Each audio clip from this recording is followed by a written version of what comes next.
This is how you can turn on automatic answering of calls on Android. So what you have to do is to locate the phone app, the phone icon which you use to dial in phone numbers and make phone calls. But as we are inside, we need to tap on the three dots in at the top right like this and proceed to the settings of the app.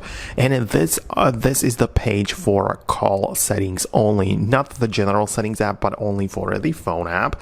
And in here, scroll down a little bit until you find answering and ending calls menu.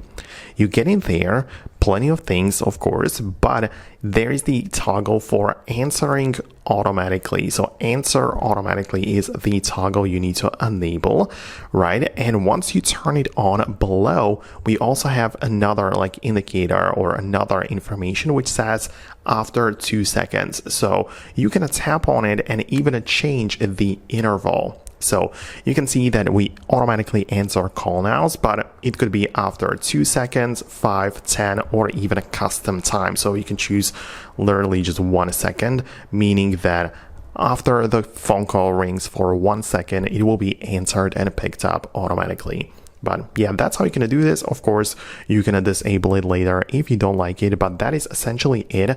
Let me know in the comments if it worked. Definitely subscribe to Foxtecc for videos like this one, and I'll see you later.